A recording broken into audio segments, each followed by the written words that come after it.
song everybody wanna sing. Bring harmony and be the chosen one. Ain't nothing gonna stop this. Ain't nothing gonna stop this fire. I was born to be making history. Something greater, something higher. Ain't nothing gonna stop this fire. It's plain reality. I was born to be something greater, something higher. Ain't nothing gonna stop this fire. Ain't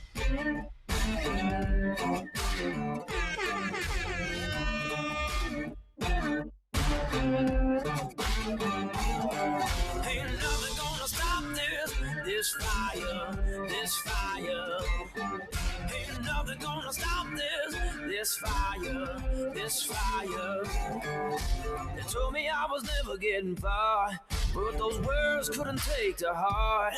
I knew the day would come, be the chosen one. Yeah. I never had a safe place to hide, run to the end of the tunnel to find a train on a shining sun to be the chosen one. Ain't nothing gonna stop this. Ain't nothing gonna stop this fire. What is going on, everybody? Happy Sunday, my goodness. We are live for another edition of the Weekly Lawn and Garden Show. For those of you that are tuning in for the first time, thank you and welcome aboard the Soul Train. For the next hour, maybe more, I will be your entertainer. My name is Matt. I go by the Grass Factor on the YouTube, the last name Martin, and I have a little bit of experience in the lawn care industry. From the professional bulk side of lawn care, I would tell you I was not a, there's a lot of things I did do and a lot of things I didn't do in the lawn care industry, but I started in golf, made my way over to lawn care, fell in love with it, and I never could leave. That's just kind of how it is. So I'm on my 12th year in the green industry. I guess this would have been 11 in straight up in lawn care, if I was still doing lawn care. Now I am a fertilizer manufacturer. I am one of the founding members of a company called Carbon Earth Company. For anybody that's ever used Carbon X or X Green or any of those products, that was indeed the effort of myself and another man by the name of John Borden. We put that together. And so here we are. This show I like to host on weekends every Sunday for as many Sundays in a row as I can, and answer questions from the Gen Pop about whatever questions you may have. Really, I use this as an excuse to come and hang out with people, especially now during the COVID crisis. It's my opportunity to talk to people in the world outside of what goes on in my house. I wanted to come on a little bit early. My kids went to bed a little bit early. It's my daughter's birthday. Happy birthday to Miss Lilia. She, oh, Kenny, no reason to start right now, sir. My daughter turned 4, the big 4. So that was a good time. We actually had to, what did we do? We zoomed her birthday party with my parents and a bunch of family friends and stuff. So it worked out pretty good. The way this show typically works is it is an open format, meaning you ask questions, I provide answers. This is dictated by the viewer.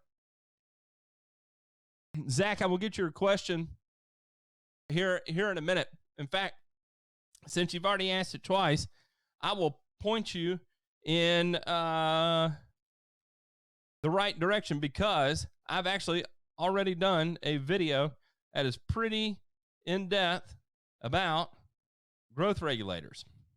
So for the time being, that you seem a little stressed out about it, so I'll go ahead and throw it up there. So like I said, the way this typically works is you provide questions, I will provide answers to the best of my ability. Note, I am human. I do make mistakes from time to time. So please don't hold it against me in the event that I do. It'll be all right. We'll all get through this together. How do I kill Dallas grass? Buddy, I need way more information than that. Where do you live? What kind of turf type are you dealing with? I need those 2 questions answered. And then I can tell you exactly how to kill Dallas grass. We're gonna get through this together, everybody, okay? I'm telling you right now, we are gonna get through this together. But like I said, in order to get through this, I do need input from you. I need questions from you. Now, I'm gonna move on to that part of the show I like to call roll call. I forgot to start the whole stream with what I normally do. What's up, YouTube? All right, now we can officially get going. Now, first and foremost, we had in the chat Mr. Kevin Shepard, Some Beach. Man, number 1 in your hearts and number 1 in the show. Jimmy Lewis was in here early. What's up, JL? Gibby, my man Gibby. Brian Morales is in the house. Andy's Lawn Care and Outdoor Adventures was coming in right there, top 5. Rounding it out.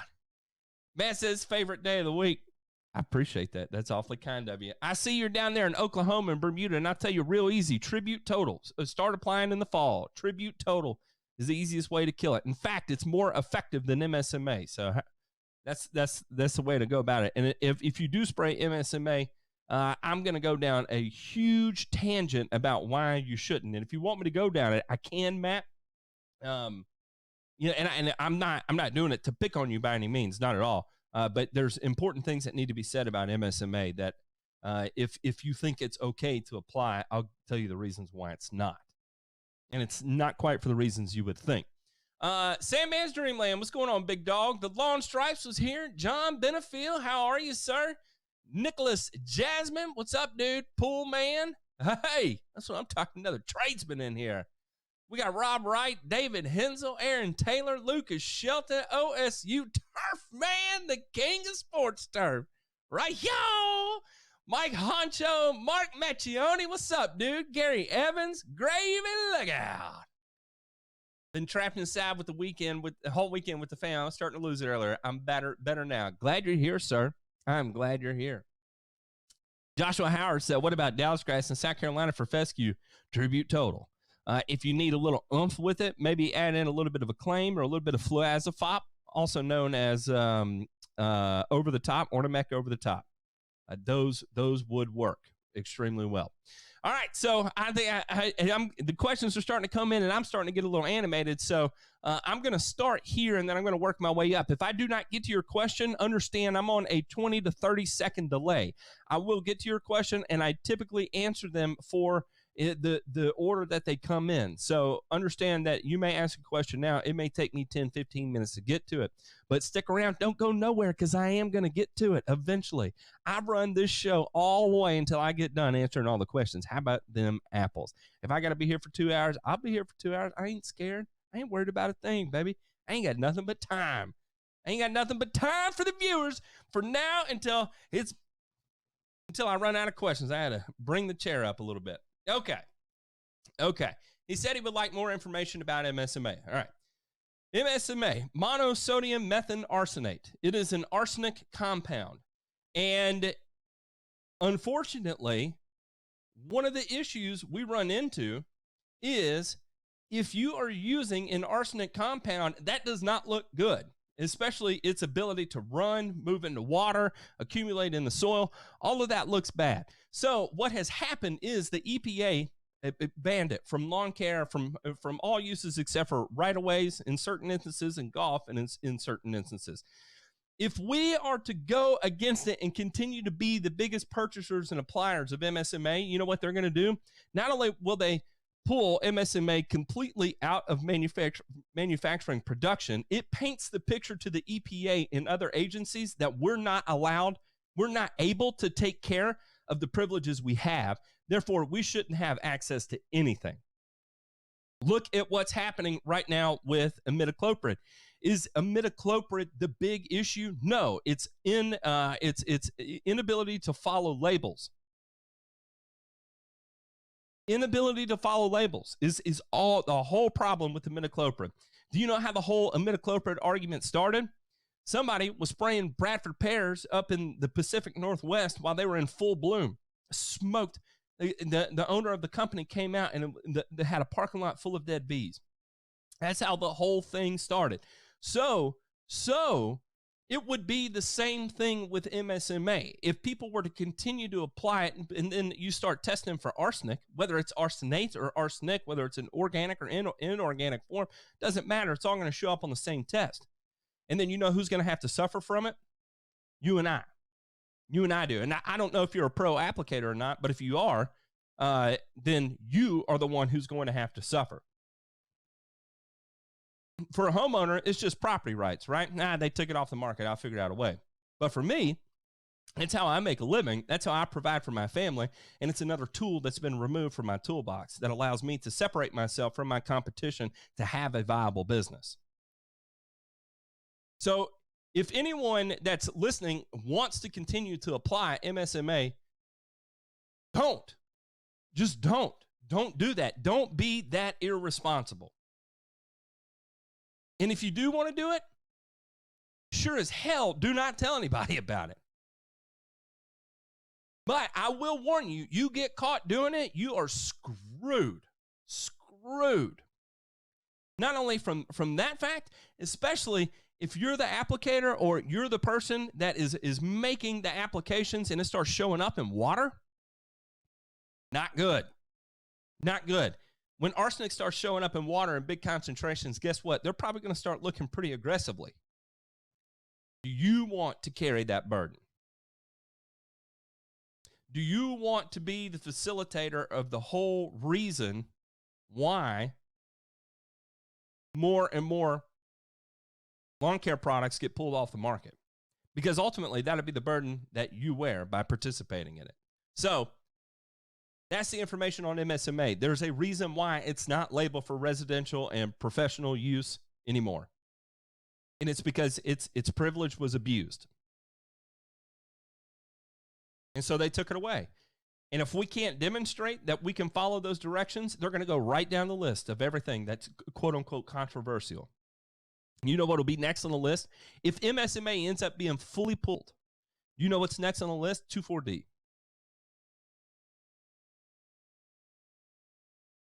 And then after that, probably dicamba. I know you are, Matt. And that's what I'm saying. I'm not picking on you because I guarantee you there's other people in here that don't know, and so I have to have this talk every now and again just to remind people of the reality that we're going. For those of you that don't know, I had done a video about lawn care being banned, and you should see the environmental people involved that say it should be. And the guy I interviewed is just another lawn care guy. He owns a lawn care business who's just sticking up for what he does. And everybody's saying, "Oh, he's a what were they saying? Oh, it was beautiful. Oh, he's a lobbyist." I'm like, you have no idea what you're talking about. This guy is he's just another Joe Schmo lawn care applicator that sticks up for his industry. How are you going to say he's a lobbyist? Unbelievable. Unbelievable. So here's this video here. Feel free to read some of the comments of all the environmental people that just go absolutely insane in the comments. And I fight with them, and I'm not very nice about it either.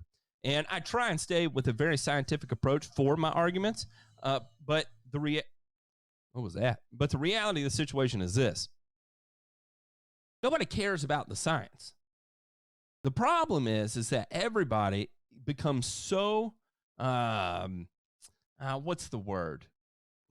Cognitive dissonance, so emotional about it that all science goes right out the window. And so there's no longer a common ground to reason with anybody. If anybody wants to check out what I do every day, Monday through Friday, 4 to 6 p.m., I host a 2-hour show on turfsupradio.com. There's more hosts on it than just me. I recommend you check it out. I get deep into the weeds, deep into the science behind everything. On Mondays, I have a whole section dedicated to, we do multiple segments with Pick the Doc's Brain, where I have one of the elites in lawn care on, and it is open to the public for you to ask questions, and I'll provide them right there on air live. So I recommend everybody check that out. If you've ever want to learn anything about phosphorus and potassium, I had some pretty in-depth conversations about it this week. Maybe you're thinking, man, I can't tune in at that time. No problem. Guess what? I also upload it as a podcast. So if you're into that kind of thing, I'll tell you what you can do. You can hop on over here. Maybe I'll figure this out. You can hop on over here. And I post it right there. Maybe you use Apple Podcasts. Well, I'll post it on Apple Podcasts too. So you can check it out there. Good stuff. Good stuff. Okay, now I'm going to move up, and I'm going to try and take these questions a little bit one by one. I think this is the first one. Zach Provencher said, any word on growth limiters? Looking at spraying some on all of my 0.5 cut areas and stuff I string trim. Yeah, it depends on which growth regulator you like to use. T-Nex is probably the most broadly labeled one, followed by Anu. Anu is going to be the second most broadly labeled one.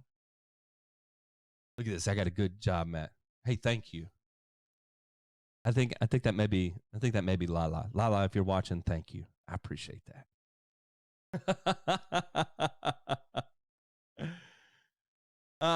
Yeah, and get it down before the surge growth starts, and then use I explained it in the video, so I recommend you watch that video. But explained in the video, Kate, stop it, sir, quit it.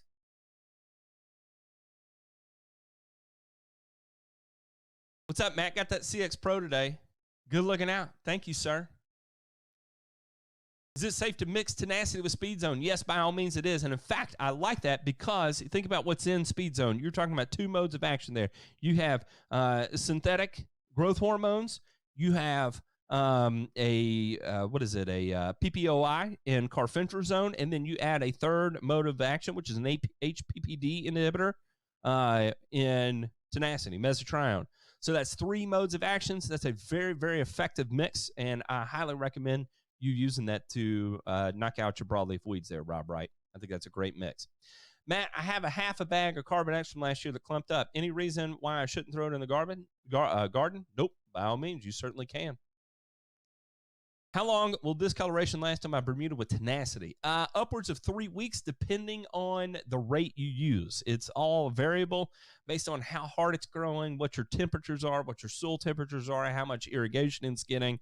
All of that comes into it. When's the last time it was fertilized? Did you mix any iron with it? Did you do an iron application after the fact? Did you do a zinc application after the fact? All of those can affect the discoloration with it. So as a general rule of thumb, I would say 2 to 3 weeks, and you will be good to go. Joshua Howard, like I told you, with Dallas grass in South Carolina for fescue, Pilex, and especially Pilex combined with something like Acclaim, Phenoxyprop, or Ornamec over-the-top fluazepop. Both of those combined. It will take multiple applications, but multiple applications of that running the high rate of Pilex, topramazone, will get that knocked out. St. Augustine Lawn trying to suppress Bermuda. I got ethifumizate plus atrazine. Is there anything else I'm missing? Tips? No, that's really about got it. I would run it with a surfactant and do it at a lower volume application. So what I mean by that is that you're not applying it like 2, 3, 4 gallons per thousand. I'd be running that at a gallon per thousand or less. And make sure you're using fine droplet size nozzles during that application. Matt Martinez, have you done any experiments on peptides of PGR? Does it push roots even more?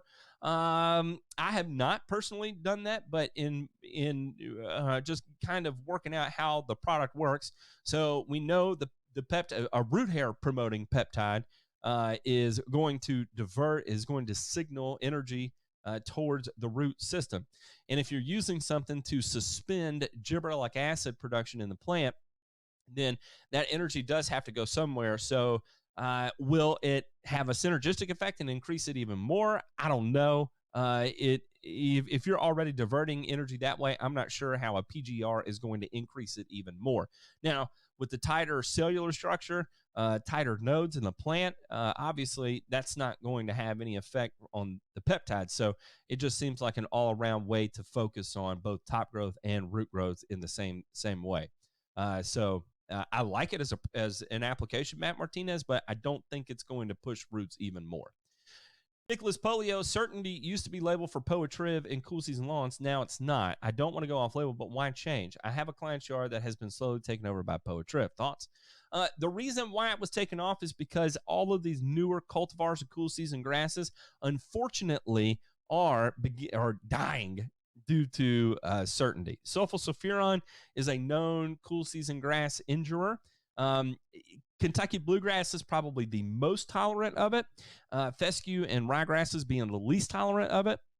So just understand that if you do make that application to cool season lawns, you have about a 50 to 75% chance that you're going to kill your cool season grass. Even with Kentucky bluegrass, you probably have realistically about a 30% chance of killing it. Just keep that in mind. Matt, I got POA. Watched your video, but it didn't seem like you were convinced any of them. Crapshoot with POA? Yeah, kind of. Ethifumicate is going to be your best bet for POA annua in cool season grass. If you have warm season grass, there's 1,000,001 different options out there. And I could go down that road for many, many days on the different probabilities and which products are going to work best. But really what it comes down to is on cool season grass, yes, spring applications at the Fumicate are going to be your best bet. Is it going to be 100%? Probably not. So if 80%, 90% is acceptable for your performance return on investment, then by all means, it's something you can go with. JH says, hey, John T, got here just in time. MSMA talk again. That's right, baby. That's right. I can't let that go. I'm not going to let it go. Get a little water. JH says, planning to seed Zenith Azorgia this spring. With the seed being so small, can I mix it with 818 or X-Oil to help with even distribution? Which would be best if either? Yeah, I would probably do it with X-Green, the 818, to help with distribution. I know someone in North Carolina, my big dog Chris Elms up there likes to mix it with his wildflowers when he is seeding wildflowers. And then he's got a little monopotassium phosphate he puts over his wildflowers that sends them to the moon, and absolutely loves that. So I would say 818, closest in size proximity to it would be your best bet. Matt, that's unnecessary, sir. I thank you, but that is unnecessary. Seriously, thanks, Matt. Andy Kelly says, I have Carbonex, X-Ray, and X-Oil in the arsenal. First, is Alan going to get the X-Stress in store? 2, is the high K for prevention or cure stress? Sorry if this has been answered before. Andy, yes, it is coming. We are trying to get everything figured out with that supplier. In light of everything that is going on and ultimately some change in ownerships of sulfate of potash mines, we just need more of it than we can currently get because sulfate of potash is in all of our products. And with it being in all of our products, and then all of a sudden having a product like Stress X that has 50% of the product in and of itself is sulfate of potash, we need a lot more of it. And trying to find the right supplier that can keep up with that demand has been a little bit difficult from us because there's only 2 mines in the United States that supply sulfate of potash. So it is coming. We've gone through all the paperwork. We've gone through all the forecasting. We're just waiting to hear back when we can start placing orders. It should be any day now. So realistically, it could be a couple of weeks, and then you start to see it out.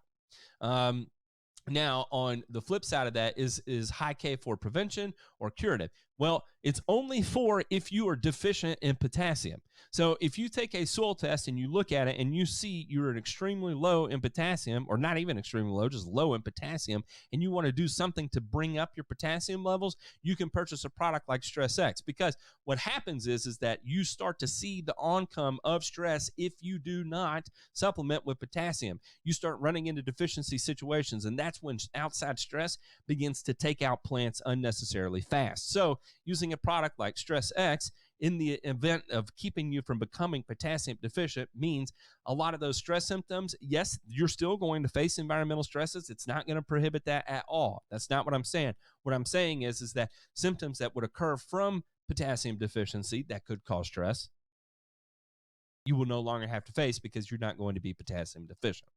I hope that makes sense. Okay. Where am I here?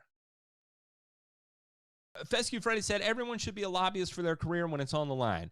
And I'm going to agree with you 100%. 100%. Absolutely. What are your thoughts on tenacity as a post-emergent for clover and dandelion? Andy's lawn care, not very effective. Will it work? It's in some, I don't know about dandelion. That might be on the label, but I doubt it would be all that effective. You'll probably get some whiting out of it. Are you going to get a true kill out of it? Probably not. I wouldn't do that. I would run a three-way or a three-way ester, something like that, and just be sure. Don't even leave it to second guesses. If you want to add something to it to make sure nothing escapes, add some carfentrazone or sulfentrazone or tenacity like you state. Should I run a granular fungicide like Headway or Heritage at the time of seeding zoysia? Should Pythium be a concern? This time of year, JH, no. I assume it's going to be a little while before you start doing it. Typically, most zoysia seed I've seen is coated in mefenoxam, but still, I wouldn't be worried about it unless you're consistently over 90 degrees. If you're consistently over 90 degrees, maybe, but I would not put down Headway or Heritage. I would put down mefenoxam. Because that would be the highest probability of fungus you would face. So as long as you have your NPK right, though, dollar spot or anything like that is probably out of the question. I would just focus on mefenoxam if you feel like it. But in reality, I wouldn't. I would just wing it and go for it. Awesome show. Love that I get off at 4:30 and get the itch to jump right into the lawn and listen to you. That's awesome. Thanks, man. Let's see here. Is liquid fish fertilizer good for soil and grass, or just stick with it for vegetable gardens? No, you can do it for soil and grass. It's just there's not really a whole lot in it. It's good, and it's just if you start doing the math on it, it's not really offering anything. So, if dollar for dollar it fits your budget and what you're trying to do, sure. Is it going to outperform any other product you use? No, it's not. Gabriel Jordan, Matt, love the show, but thrown off my new monitor setup and you staring at the heavens.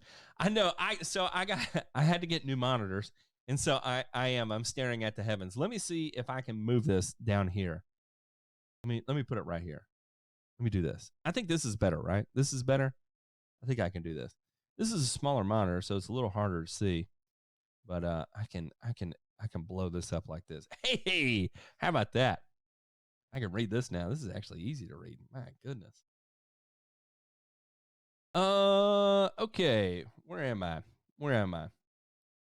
Fescue Freddy, yes, I do. I have monitors above me. That's what I'm looking at. Matt, what are your thoughts on Hydrotane? I think Hydrotane is a good product. Do you have any opinions on it, when it would be best to apply in frequency and amount? Please keep in mind I'm Bermuda lawn and I'm in North Carolina. Matt G., if you live in a portion of North Carolina where you suffer from localized dry spot, then Hydrotane would be a good product for you. If you typically don't suffer from it, then it's probably not necessary. If you have those areas that tend to rock up and become hydrophobic, Hydrotane would be a good product for you. If you don't deal with hydrophobic soils, then it's probably not going to be necessary for you. North Carolina typically gets a lot of rain, so I'm trying to really scratch my brain on when you would use it. I can't personally think of one. As far as the frequency and amount, I don't know the rates on Hydrotane off the top of my head. I would use it at time of seeding from time to time. In seeding fescue when we're going through like a drought. Like, for instance, when Gatlinburg caught on fire, I was using it a lot that year just because I couldn't keep the ground wet enough. But outside of that, I never really had a real reason to use it. It's a tool in the toolbox. It's not going to be a game changer, so just keep that in mind. You have to ask yourself, is the cost of it going to be worth the effect of it? And depending on where you are in North Carolina, I'm not sure the cost of it is going to offer you the effect of it. But that's ultimately up to you. If you have to stay perfect all year long, no problems whatsoever, can't deal with a brown spot at all, then yeah, you could probably use it. And you probably need to reapply every 14 to 21 days, if I had to guess. Zach Proventure says, I purchased Edgeless Liquid by C-Pro. I haven't read up on it enough to feel comfortable applying it yet. Yeah, I'm not super familiar. I am familiar with C-Pro, but mostly only for their biological products. Let me look up a label real quick and see what the active ingredient is. Fluprimidol and trinaxapac ethyl. And so this is going to be a twofer in terms of the effect it has on the plant. I'm trying to remember what the trade name is for fluprotamol. Hang on one second. Let me look here. Of course, I can't copy and paste that out of that PDF. All right. Is this the same thing as Cutlass? Okay, it is. This is the same thing as Cutlass. So, does not inhibit lateral regrowth. Okay, yeah, so Cutlass is a good product. It is strong, so keep that in mind. It's hard on POA. I haven't used a whole lot of Cutlass, so I'm not going to be able to give you a whole lot of information on it. The fact that it's combined with Trinaxapac means it's going to be pretty aggressive as far as a plant growth regulator. I wouldn't be scared to apply it. I just kind of run with it. Now, normally what I would do whenever I work, like my first PGR applications of the year, typically what I do is I start at a half rate, and then each application I may bump it up by like 1% or 5% in rate for each sequential application until I get to the level of regulation that I feel comfortable with, or I get to label rate maximum. All right, let's see here. Lawn pH went from 7.5 to 7.7. Turf type tall fescue, take a bluegrass, and I throw down sulfur 50 pounds for 8,000 square feet. What else can I do to get pH lower? Ronald Parrish, pretty easy. Use ammonium sulfate. Ammonium sulfate as your in-source over time will definitely drop your pH. That would be easiest. As far as a quick way to get it down, this is not something I would recommend for everybody. You could make an application of citric acid, but understand with that, if you do not get that watered in immediately, say bye to your grass. And typically you'd apply that at like 1 pound per 1,000 square feet. And again, the risk there is that if you do not get it watered adequately, say bye-bye to your grass.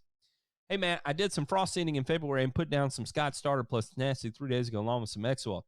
What's the earliest I can apply Carbon X? Dennis, I would wait till it's up till you get probably a cut or two on it and then apply your Carbon X. J Farm said, what's your favorite fungicides for turf type tall fescue? J Farm, you must be new here because I've only done about 50 videos. Kidding, man. I'm busting your parts over there. JH, unnecessary, sir. Unnecessary. Thank you. My favorite fungicides for turf type tall fescue is a combination. I do not run single fungicides at a time. I like azoxystrobin and propiconazole combined. If you want to add a little flavor to it, maybe throw you in a little thiophanate methyl. Now, back in the day before it was banned, I was a big fan of chlorothalonil and mancozeb, but that's been pulled off residential lawn care for a long time, and I really only got to spray it when I was on the golf course, and those were great because they were awesome contacts and did not develop resistance easily. So now your best bet on a 3-mode of action fungicide would be thiophanate methyl, what was the other one? Propiconazole and azoxystrobin. Matt, can you please explain the benefits of adding sea kelp to my yard recipe? Matt G, yeah, I can. So sea kelp contains cytokinins, gibberellic acid, and auxins. Those are plant growth hormones. And so the thought is, and what data traditionally shows, there is a study performed by Virginia Tech that after application of sea kelp, specifically when combined with humic acid for about 2 weeks afterwards, it provides you a little bit of an advantage against the onset of stress and also increased root mass. So in order to fight off stress, that application interval is probably going to be somewhere around every 2 weeks. You are looking at the equivalent of 5 grams of actual humic acid by mass, and 15 grams of humic acid by max, and 5 grams of kelp by mass had the highest efficacy. Outside of that, you hit diminishing points of return where it's not really offering you any more effect. And then at higher rates of it, you begin to burn the grass because of the hormone content in the kelp. So there you go. As far as timing of it, usually the best time to time that it would be like right as you're beginning to experience stress. And then anytime outside of that, it's you're not really going to be getting a whole lot, because at that point, nature is going to be taken over. Kitty Cooper says effective root hair promoting peptides on weeds and weed control, more root mass on the weeds, harder to kill treat. Could be, yeah. So the goal would be is that if you are going to be making applications of this, is that you also have a good weed control program in effect first. So once you get a lawn clean, it's pretty easy to keep clean, and then that's when you can focus on your fertility. So the way I typically structure programs, I do not structure a program where I work on the health of the turf first, then controlling weeds. I do it all kind of in conjunction, where if I'm having to get aggressive with weed control, I'm also getting aggressive with fertilizer at the same time. So that way, if you apply them both at the same day, guess what's going to be the first one to be taken up? Your weed control. Some of them will require additional applications, but that's fine. If you can get your herbicide in early, you're not having to worry about a lot of the circumventing effects that may come from using something like a root hair promoting peptide. Now, the caveat to that is that if you start seeding in a bunch of crap in your yard and then using using peptides to grow it in, you have to be smart there. Don't use cheap seed if you're going to be using high-end turf products like that. So, yeah, there you go. I just jumped to the bottom, so let me move back up here. Chris is a great guy. Spent a lot of time with me on my Zorja program. Very good, JH. I love Chris. Chris is the man. How often should I use my groomer on my Toro on half-inch Bermuda? If you're dealing with half-inch Bermuda, I probably wouldn't be using a groomer. Matt G, what carbon product would you recommend for a first-time customer, ignoring soil test? Probably Carbon X, just if you want to see something. You can't really go wrong there. Even if you use the X Green, I mean, you can't really go wrong there either. If you're a first-time user, the two products I would stay away. I'd stay away from Stress X. I'd stay away from X-Start. So that gives you X-Soil, X-Green, or Carbon X is your three products. I'd stay away from the others. I threw down chicken feed on my lawn today to give it an organic soil boost. Why? Do you know how many lipids are in chicken feed? Chicken feed is going to be made up of proteins and fats. Ask me how I know. We're on a chicken farm. I would not be putting chicken feed on your yard unless you're trying to develop an impenetrable lipid layer on your soil. I'm not picking on you, Jamie and True Sticker. I'm just telling you, that's kind of silly, buddy. Don't do that. That is not a good idea. I don't mean to laugh. It's just funny.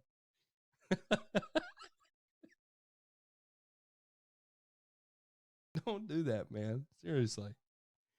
Fescue Freddy said, I'd love to get some Stress X. I'm pretty low in K and recommend 0060. I was going to run an 818 program this year, but I'm off the charts on P. If you're off the charts on P, you're still only getting 1 unit of P per 8 units of nitrogen. It's not going to be enough to really have an effect. And if you don't apply any P outside of that 818, you're still going to be in a consumption state, so you're going to be lowering your P levels. Emily Burcham, that's Colby Burcham. What are you doing, dude? What weed control product would you recommend for spraying a dormant seeded fescue lawn that germinated about 3 weeks ago? I'd probably use a 3-way amine. An amine 3-way would be good to go. You'll be ready to rock and roll. Paul Maniconi, what's up, dude? How are you? I put down Scots with halts for crabgrass, pendimethalin, a month ago. When should my follow-up application be? I have tenacity and dimension on hand. Thank you again. If you did it a month ago, I'd probably give it another now, and I'd probably go at the maximum rate of dimension. Maximum rate with a surfactant.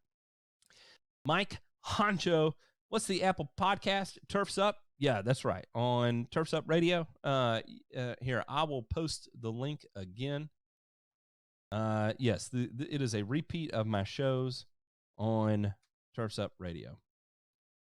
Mike R. I said Mike Honcho. There we go. Damn.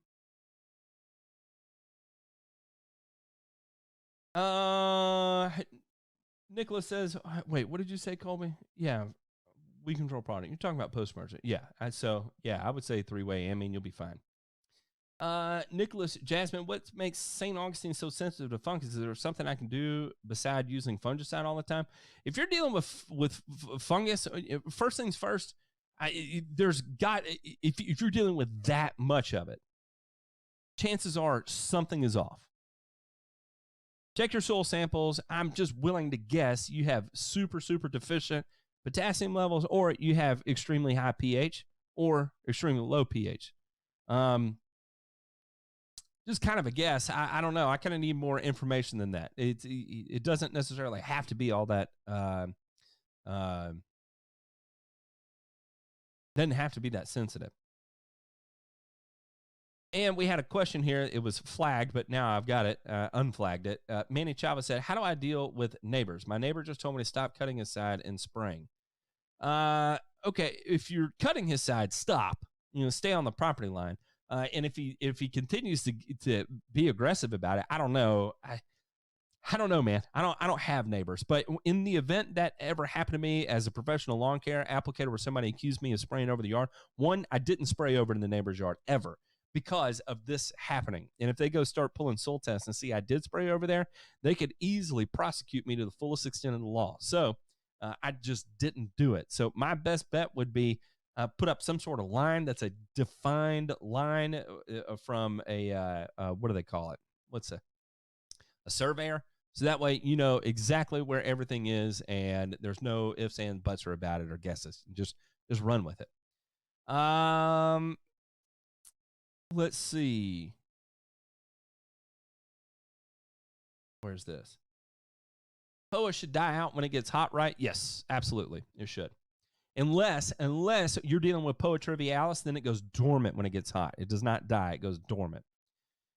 Nicholas said, I've been running Armada 50 WDG for my fungicide program. Should I change this? Yeah, alternating it, with different modes of actions would be good, or just adding an additional mode of action to it. Armada is a combination of a strobilurin and a DMI. So you're fine to continue running that, but science shows now you need 3 modes of action, so I would be looking at adding something with that as well. The Lawn Fix says, question, tall fescue in Atlanta, fertilized about a month ago with 2903. Should I fertilize again before summer? I fertilize with what? Yes, you should. But that's not really enough information to tell me with what. Should you go with another 2903? Probably not. I would probably go closer to a 1-to-1 in decay, like a 10-0-10, 15-0-15, 8-1-8, anything like that. Just to make sure you're not going to run into potassium deficiencies running into summer. Gravy Lookout says, I usually do a preventative fungicide app mid-May to combat gray leaf spot. I have propiconazole, iprodium, and chlorothalonil on hand. I also want my son to be able to play in the yard. Should I pick up some azox and run it with the prop? Not necessarily, no. In fact, I would probably combine all 3 of those, make your application, and water it in and be done with it. This is what happens when I follow random tips. Yeah, do not. Anybody out there that is considering, I don't know who gave you that tip, but if anybody is considering putting chicken feed on their yard, first things first, look at the contents of the bag, and there is going to be usually a section that has the lipid content in it or fat content in it. And tell me, please, somebody experiment putting a bunch of it on their yard and tell me how it affects the long-term performance of the drainage of your yard. That is not a good thing to be applying fats to your yard. They take an extremely long time to break down. Please don't do that. What's up from Los Angeles, Marco Canchola? Man, it's funny. Actually, I hear my wife in the next room. She's talking to her brother who is in, oh, Lushy, I see you over here talking to her brother who lives in L.A. Yeah, we were talking earlier. It's good stuff, man. What's up, Marco? How are you, dude? What would you recommend for broadleaf control on Bermuda coming out of dormancy? If you are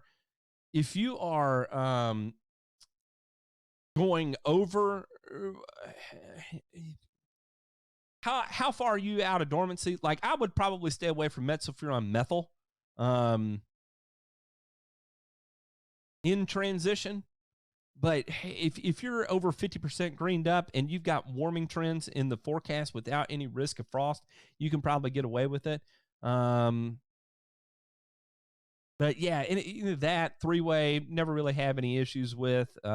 Even some three-way esters may be a little harder on it, but a three-way with a little surfactant, you'll be good.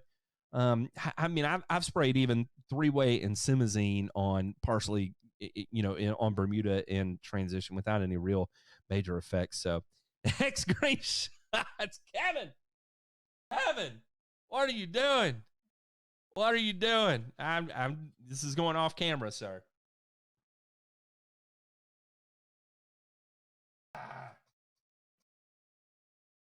Excellent. When is it? Does liquid aeration really work? Eric Kincaid.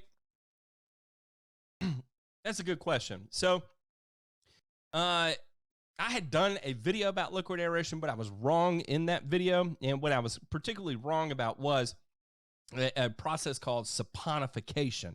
Saponification is the reaction to forming soap. And typically, the reaction to forming soap starts with using potassium hydroxide and reacting it with something with high fat content. If you think about like how, if you've ever been to like a homemade soap market, or if you've ever been to an Amish market where they make their own soap and stuff, typically they're using potassium hydroxide and lard. Or depending on which one you go to, they may be using sodium hydroxide and lard, right? But basically, it's just it's a really salty, caustic material that's been mixed with something that's high in fat. So when you bring that together, it forms like a crude soap, which gives it like surfactant-like qualities, right? So they all really work kind of the same way. Which ones work better? Obviously, the slicker the surfactant, the better it will work. Does it decrease soil bulk density? No. Can it increase the infiltration rate of water? Yes. Is that technically an aeration? No. Does it necessarily provide benefit? Yes. So I hope that answers the question. It's titled liquid aeration, but it's not actually a liquid aeration. It is a penetration. It is a liquid penetrant, because you're cutting down on the surface tension of water, therefore allowing it to move faster through the soil surface. And the way to test it is which one increases your speed of infiltration the most. There we go. When is it too hot to treat sedges in turf type tall fescue? Fish duck, if you're using a product like Solero or Pro Sedge, it's never too hot. You'll be fine. Southern Style Lawn Care says, what is the best thing to spray if you have weeds coming out of juniper? If it is a true juniper, you can use glyphosate. If they're broadleaf weeds, you probably stick to Hand or Certainty. Certainty, I think you can do. Or if it's grasses, you could use fluazepam, Ornamec over the top, or Fusilade. Any conceal over applying the root hair promoting peptide? I'm currently running Carbon Earth products for my clients. If you're running Carbon Earth products, the way we design the entirety of the product line is that you cannot over apply the root hair promoting peptide. If you're applying it as liquid on top of it, there is, and the limit there is going to be about 2.5 gallons of material per acre, and the threshold of 2.5 gallons per acre means dead turf. But if you're running a Carbon Earth program at varying rates and staying within the label rates of typical nitrogen for your turf type, then you cannot overdo it. Nicholas, if you want to shoot me an email, I can verify your program that you're not going to be overdoing it. Popo and Son says, hey, proud of you, sir. You said Poa annua dies out in the summer. Where is it sprouting from in the winter? So it seeds so aggressively, it is going to deposit a tremendously gigantic seed bank in your soil every week. If you have one plant of Poa, you're talking about hundreds of thousands of seeds. So that's where it comes from. When does it show up? It begins germinating probably sometime around August or September. It's germinating hotter and hotter and hotter every year, it feels like, or at least every few years to me in my experience. Even when I was in Augusta, Georgia, I was finding it around air conditioners in as early as mid-August. And Augusta, Georgia is hot. How do you kill fine fescue in St. Augustine? I would probably use Certainty, sulfosulfuron. You'll be good to go. Would you stay away from amine 2,4-D 3-way? No, not necessarily. I think you'd be fine there. I can't remember your. Oh no, three-way amine in transitional Bermuda or 2,4-D amine. Nah, I've got no problems with it. You'll be fine. Are you going to stay in the DIY market? Personally, as Carbon X, it's not our decision. It's up to Pete and Alan if they want to. The only thing we offered is that if they want to have their own product in the DIY market, we can manufacture it for them. So ultimately, it's up to them. At this point, it's no longer in my hands. It's 100% out of my hands. It's totally up to them. I have pics of nutsedge in the OBX today. Probably, I'd say it's about that time. I'm seeing it here in Knoxville. So if I'm seeing it here in Knoxville on the Outer Banks, you're definitely probably seeing it. Lushy! Thank you, sir. Hello, Matt. Hey, Matt. Shorefied. Did I say that right? Scorefied. Is that German? I don't know how to say your name. Matt Shorefied. Hello, Matt. I'm going to apply Carbon X at 3 pounds per 1,000. Second app, 3 weeks ago, same rate. Can apply again before summer or wait. I will use a liquid fert during the summer. No, you can totally do it. I don't know where you are. I don't know what kind of turf type you're dealing with, so I'm just going to go on a limb and say yes, because you're definitely not going to kill anything or hurt anything by doing that. So I'm dealing with a yard that is massive and is a total salad bar full of contractor mix K31 and broadleaf winter annuals, planning on spraying out the weeds and putting pre-em down. Do I kill off the K31 in the fall and start over? The owner doesn't mind it, and I'm afraid to tell him K31 sucks and it needs to die. Advice? Ha! That's $1 million question. So this is man, this is one of those ones where you have to stress that you know what's best for the lawn and say, listen, as long as we are dealing with K31 as a turf type in your lawn, it's a pasture grass, and the whole premise behind this grass is to feed animals. And we're not foraging any animals here. Therefore, we need to go with a turf type variety that's going to offer you a completely different aesthetic benefit. Has the same performance benefits, but it looks totally different and that much better, even if you want to test it in a small area. If you test it in a small area and show what the difference is between variety and variety, it's going to be an easy sell. They're going to be like, yeah, I definitely want it to look like that. I definitely don't want it to look like this now. But if it's consistently K31 throughout it, right, it doesn't really look like, it's just a little lime green. You don't really know how bad it looks until you compare it directly next to a turf type tall fescue. So my recommendation would be, in that instance, would be show them if you cannot convince them with enough confidence that the K31 needs to go. And then begin making your applications to get rid of it and do your renovation and all that fun stuff. They may say, you know what, no, I'm going to keep the K31, and then you're going to have to become creative in your lawn care program to keep it looking good. Is it doable? You can get it looking okay, decent. It's just never going to be that peak green that true turf-type tall fescue actually gets. Ned Gallick, how are you, good sir? I'm glad to see you're here. Illinois, 90% Kentucky bluegrass fescue rye. Yes, you did well on my last name. How about them apples? Yeah, man, you'll be fine. Especially in Illinois, you don't have, yes, you'll be fine. Based on your soil conditions, you'll be good to go. What's up, Turf Therapy? How are you, Ronald Palmer? What's everybody doing right now? It's the chat is awfully slow. Usually I've got questions for days in here, but I feel like I have gone through this systematically one by one and caught up with it, and it's only 9:48, and I don't want to go nowhere because what else am I going to do? Dennis S. says, Matt, I'm in Zone 5B, and I got some dog damage in my back lawn. Would spring be a good time to do some plugging? In Zone 5B, yeah, you can. I would not be as stressed out trying to establish grass in Zone 5B in the spring as I would be trying to establish grass in Zone 7B or 8A in the spring. It just gets so hot down south that it becomes so much of an issue. So your best bet would be going ahead, just try it. The the risk to reward ratio there is actually really low. So I think you're going to be good to go. Ned said, I screwed my math up and put down 0.6 pounds of N yesterday. Outside Chicago, fescue, Kentucky bluegrass. Do I have to lay off now till summer? You put down 6.6 pounds of N? No, that's a normal application. In fact, in some instances, that would be light. Most of the guys I know up there are going to be doing 1 pound, 1.5 pounds of N. And sometimes they may be doing 2.5 pounds of N just in the spring. Turf therapy. I did a very long interview with Rod Marquardt on the podcast, who was giving us the inside scoop on Anu. Pretty simply, it works like this, right? So it's another gibberellic inhibitor, gibberellic acid inhibitor.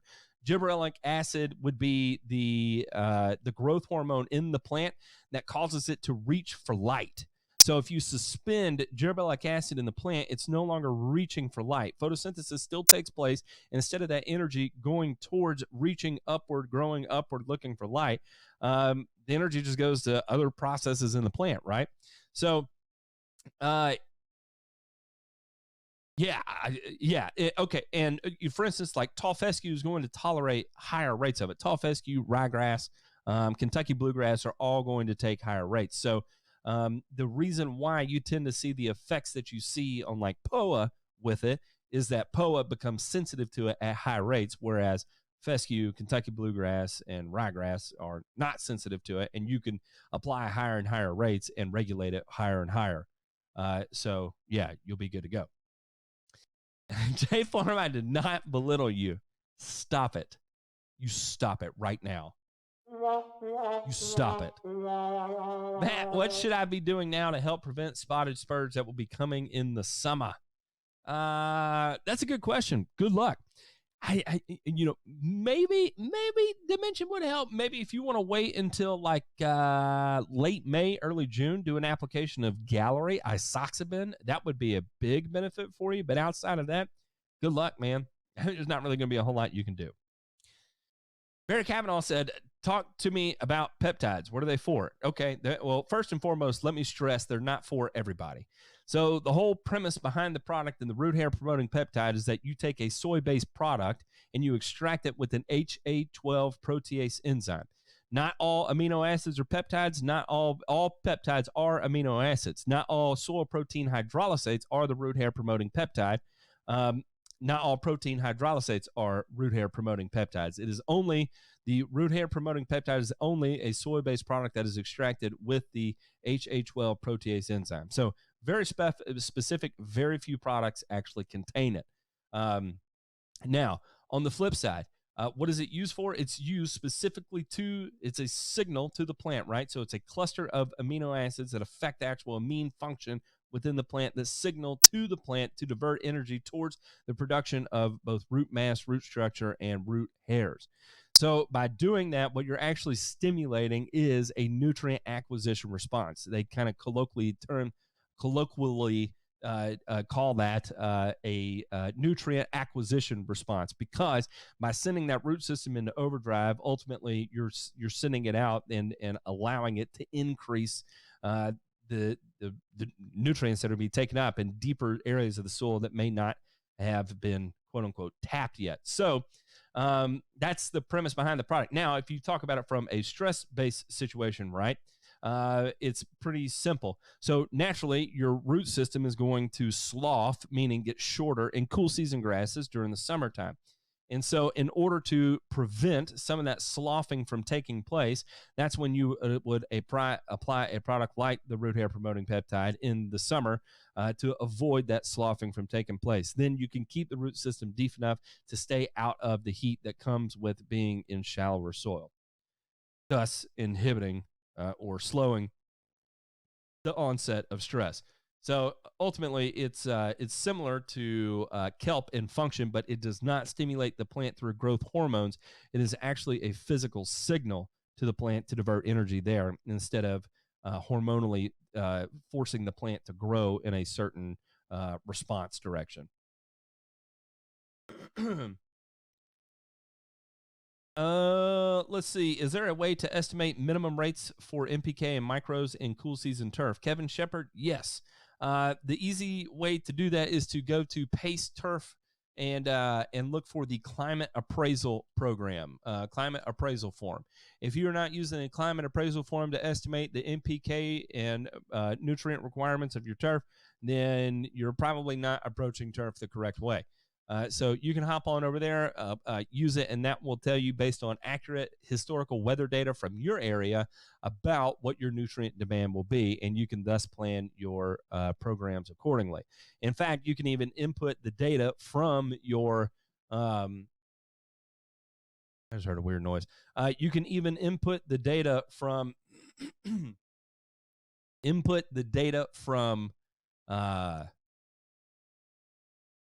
what do you call it?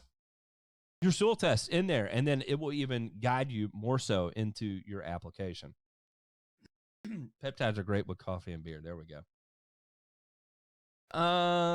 With the Carbon X, my garage has a unique aroma, and I will say I have the greenest and weedless yard in the hood. What is a good herbicide for clover and ivy? I like triclopyr or fluroxypyr for clover and ivy. That's awesome. I'm glad your lawn looks great. That's a good deal. Is a weed killer concentrate from Lowe's as effective as Tenacity or a pro product for weeds they target? Yes, but if you look, the rates are completely different. They're typically lower concentration, and they're thus require a higher rate, which is listed on the label, but they are the same active ingredient, so you should be fine. But yeah, you should be fine. Mitch B66, hey, in Nashville. What's up, dude? I'm over here in Knoxville, trying to decide if it's time to kill this poetry of my turf-type tall fescue here in Nashville. If the time is now, what is the process to best kill it all? A couple separate apps of Gly. Yes, it's probably your best bet. Even still, understand that's only going to be about 60% effective. So understand it's going to take multiple years to get rid of it. And so when you're ready to do it, go ahead, start, get going, and just bite the bullet, deal with the pain, and run with it. Do pre-emergence do anything to stop next year's POA? If so, what is the best for use in fescue? Rhizomatous tall fescue. It depends. If it's for sure POA annua, yes. Prodiamine, Dimension, Ethofumicate, all of those are going to do a good job in preventing fescue. Now, one thing to keep in mind is that your dinitroalanines, your DNAs, like prodiamine, Dimension, pendimethalin, are not as effective as they used to be. But if you're in a cool season market where you're dealing with fescue, chances are they probably still are, and you can do that and you'll be fine. The hard part is the timing of it. What's up, RBL Jackson? How are you, sir? Ben Mon says, have a 20,000 square foot backyard with weed-infested common Bermuda in Atlanta area. Put down pre with Dimension a few weeks ago. How do I best thicken Bermuda this year? Easy, fertilizer. Putting it on an aggressive NPK program according to your soil test requirements will help it thicken up, no problem. I grew in, my backyard's about 25,000 square feet. I grew in, 10, 15, 20,000 square foot of it in a single season to about 95%. And so, yeah, it's easy. Just a good NPK program according to your soil test. Harsha Jaya Wardena said, I renovated and seeded with cool season grass last fall. It's coming up nicely. I'm cutting it at 1 inch. Is spring a good time to apply T-Nex to a young turf like mine? Yes. If it's just now coming up, I would let it get a little maturity on it. If you've cut it twice, then you're good to go ahead and start playing. Playground of Sound says, can you please shout out my brother? He loves your channel. His name is Nick Kerr. It shouldn't be an issue. Let me make sure it's not anything crazy because Playground of Sound, I do not recognize your name. And I just want to make sure this guy, sometimes you look at this. Sometimes you get to look around, you get a request for this, and then you go to the channel and you're like, whoa, I should not do that. I'm not finding. So big shout out to Nick Kerr, my man. I appreciate you watching. How about them apples? Thank you, sir. I appreciate it. Super TA says soil sample showed deficient in potassium. I bought Alpha Chemical ACSOP. I put down 1 times 5 pound bag down on a 1,250 square foot lawn. There was no app instructions. Not sure if I should put more. It depends on how low you were in potassium. Your soil test should show you how much deficient in potassium you are, and thus provide some sort of way to calculate how much potassium you should be putting down. If you put down 5 pounds on a 1,250 square foot yard, let's see. So you put down 5 pounds times 0.5. So you put down 2.5 pounds over 1,000 divided by 1,250.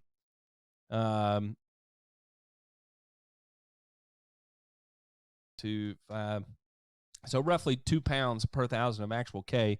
It should be good, I guess, but I can't tell unless I'm actually looking at your soil test whether or not that's going to work. The Long Stripe says, been blowing my mind with the chemistry, looking to take free online chemistry classes, re-educate myself in chemistry. There is specific chemistry class that helped. Seems there's many types. That's a good question. I don't know. I never did really learn enough in chemistry in college to parlay over to this. Everything I learned, I had to teach myself, and that's why I screw it up so much, because I think I know, but in reality, I don't know a dang thing. Let's see. Thoughts on biochar? Well, I own a fertilizer company that is premised on using biochar as a release mechanism. So I've done tons of videos on it, and I highly recommend you checking out like an easy one that would kind of cover a little bit of everything in between. Using bad would be this one that I did on CRRP technology. Pretty simple stuff. And the big thing is that I would tell you right now, biochar can be risky if you do not know what you're doing with it. And anybody that tells you otherwise has never made a mistake with it, and it will come. And in the event they do, they're going to start scratching their head and wondering what's wrong. And then maybe if they're an honest person, they'll admit it was actually the biochar that caused it. We started biochar trials 7-8 years ago, and the first 4 years of them was nothing but a disaster. So how about that? Any tips on, I would think he likes it since all of his products. Any tips on how to deter dogs from preferring my lawn to relieve themselves? Seems I'm their favorite and I have no dog. Eric, no, I have no tips, man. That's beyond, I don't even know how to start about this. Paysturf is awesome. It's very good. Eric Kincaid applied Prodiamine 65 WDG 3 days ago. Haven't been watered in yet. Rain coming. Tuesday. Can I apply Carbonex tomorrow, or does the preem need to be watered in first? No, you can do it all in conjunction with one another. There's no reason to do one then the other on separate days. If you're doing a yard that day, just get it all done. Be done with it. Terry Finch, no, sir. You're the man. You are the man. That's all. Rick with Soil Samurai Gardens. What's up, dude, in Kansas City? I have about a dozen areas of my Kentucky bluegrass that are almost lime green bunching grass. Never seen this before. Any idea what it is and how to kill it? It's either Poa annua or Poa trivialis. How to kill it? If it is Poa annua at the fumicate, if it's Poa trivialis, good luck. You're not. If you were a grass type, which would you be? I'd be zoysia without a doubt. Terry Finch put down 818 last week. Got some rain. I forgot to pull probes for soil sampling beforehand. How long should I wait to pull soil samples? Probably 6 weeks, something like that. Nicholas Polio, what's the point where you jump from a skid sprayer to a Permagreen? Life with the skid sprayer has been okay, but will a Permagreen increase efficiency? Nicholas, my God. You have no idea what you're missing until you make the switch. Not only will your productivity go up, your mistakes will go down, your cancel rate will go down, you'll be happier at the end of the day, your family will like you more, you'll feel like doing more on the weekends, you'll be in less pain overall, you may gain a little weight, but that's to be expected, and you'll be generally a happier and more pleasurable person to be around. That's my take on it. Jay said, to build off the T-Nest question, you had an older video of pushing Bermuda with fert and growth regulator to have it thicken up. When can I take that approach on my zoysia seed this summer? After you get a couple cuts on it. After that, you'll be fine. You will not have any adverse effects hitting it with the, well, you will, but as long as you get a couple cuts on it, you're good to go ahead and take that approach. I would try and get as much of it grown in as possible before, like I would wait until you're at least 90% coverage before you start doing that. At least 90% coverage. And what you'll notice is that it's going to take a really long time to get to 90% coverage. And by the time you get there, you will maybe just then getting the first or second cut on it at about that time frame. It's not going to be growing up when it comes out of the ground. It's going to be growing laterally. Just saying. Dane Fuller said, leaf spot in Bermuda. Can I let it go until summer, or will it do actual damage to the lawn? It depends on what kind of leaf spot you're dealing with. What I would do is just fertilize it and grow it out and be done with it. Kyle Schaff said, any good alternatives to glyphosate for lawn renovation? I think Miramichi offers an ombre non-selective alternative, but unsure of its effectiveness. Thank you for your knowledge. I learned a lot from you. You're welcome, Kyle. No, so that's going to be a fatty acid that it is applied to it. So it is non-selective, but it's only going to burn the tops down. It's not actually going to offer any kind of systemic weed control. So if you wanted to make realistically sequential applications every week or every 2 weeks for probably 8 to 10 to 12 weeks, then you probably could starve the majority of the plants. So you just get ready to pull out your wallet. Is there really a good alternative to glyphosate? No, maybe glufosinate, but even then it is systemic, but it isn't quite as diverse on the label as glyphosate. So unfortunately, I would just stick with glyphosate and call it good. And if you're worried about glyphosate, send me an email and I will give you some talking points to deal with the people that are telling you not to use glyphosate. Matt, when will Stress X be available? Pacific Northwest Lawns. I talked about it earlier in the show. Hopefully sooner than later. We are still trying to get everything figured out with the suppliers of sulfate of potash. Has not been easy or enjoyable. I lost a customer to the corona effect. I'm sorry, man. That's terrible. Advice on a particular brand of spreader sprayer, Permagreen, Z-Spray, Toro, etc. I 100% without a doubt only recommend the Permagreen. The reason why?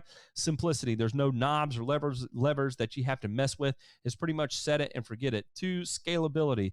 No matter who you end up hiring, you can put that person on a Permagreen and they can take to it much faster than they can any of the other spreader sprayers because there are so many different knobs and levers and stuff that are easy to play with. And so what happens is they may not know that if they turn this, it's going to cause that problem. And then they end up blowing a huge dead spot in the lawn. Third thing is that I can fix anything on a Permagreen while I'm out in the field. Any of the belts or parts, miscellaneous parts like that, I can go to an AutoZone, get a replacement part, have it repaired in no time while it's still in my truck. I don't have to go back to the shop and do any work on it. I've heard of Rhizomus Tough Type Tall Fescue. Could I apply it now or should I wait till the fall? I added Anderson's 38.38% prodiamine 3.5 weeks ago. I'm in Southeast Michigan. Have a cool season mix now. Lots of K31. You cannot apply it now if you just put down 3.38% prodiamine. It is not going to do. When, in a brief explanation of using Pilex to kill Bermuda in cool season grass. Matthew Shorfhide, I have done tons of videos on Pilex. And I will tell you exactly how I do my Pilex programs. Easy. At least 3 applications in the fall at 1 ounce per acre. Typically, I include Pilex. I include triclopyr ester in the first applications. I remove it for the third application. The third application, I seed and spray the same day. What is the timing between the applications? It's not set in stone. I time it based on when I start to see green up taking place. When I see green beginning to emerge from it again, that's when I time my next application. You typically need to be checking on it every 3 to 4 days. It will take about 2 weeks for it to turn white. Once it does turn white, it may take anywhere from 7 to 10 days to begin greening up again. Sometimes it may take 21 days. You never know. You need to time it when it begins greening up again. That's when you make your second application. Then when it comes to your third application, when you see it start to green up again, you have to seed and spray the same time on your third application. If you don't seed and spray at the same time on your third application, you're wasting your money. Don't attempt it. Let's see. Where am I? Can the effects of humic acid on clay be seen the first season? Yeah, typically it'll be seen the first application, first 2 applications, and then after that, it's not really offering any more benefit unless you're using humic acid as a chelator at that point. But in terms of flocculation, you'll get the effects out of the first, second application, and then after that, you're not really providing any more benefit. Andy Kelly, do you have any more carbonated products on the way besides from Stress X? Yes, lots, none that I'm going to talk about right now. Is there any issue with running 4-speed as my 3-way when temps are favorable? Absolutely not. It's a fantastic product. I love it. What kind of sand do you recommend for leveling? Is there types that are a big no-no? Whatever's cheapest that I can easily get my hands on, I am good to go with and feel great about. How about them apples? All right, look, twofer. I've made it all the way to the end of the show again. I want to thank everybody for tuning in again. Wait, how would you get rid of POA, Trivialis, and Kentucky Bluegrass? Glyphosate is your only option that is guaranteed to work. Even then, it's only 60% effective, so good luck. Ben, I want to play it safe. I might play a little dirty someday. Everybody, thank you so much for watching. I sure did have a ton of fun. I will be back next Sunday. I love each and every one of you. What it takes to be a king, be the song everybody wanna sing, break harmony, and be the chosen one. Ain't nothing gonna stop this. Ain't nothing gonna stop this fire. All right, everybody, please tune in tomorrow on turfsupradio.com. I will be hosting the drive home from 4 to 6 p.m. If you're wondering how to check that out, it's real easy. Go to turfsupradio.com, download the app, or tune in or go to the App Store and have it there. Or you can ask Alexa to play it right there. Alexa, play Turfs Up Radio. Sorry for everybody that's kind of going right there. Real easy to see. I'm posting a link right there. Thank you so much, each and everybody. Y'all have a fantastic evening. Don't do anything I wouldn't do. Ain't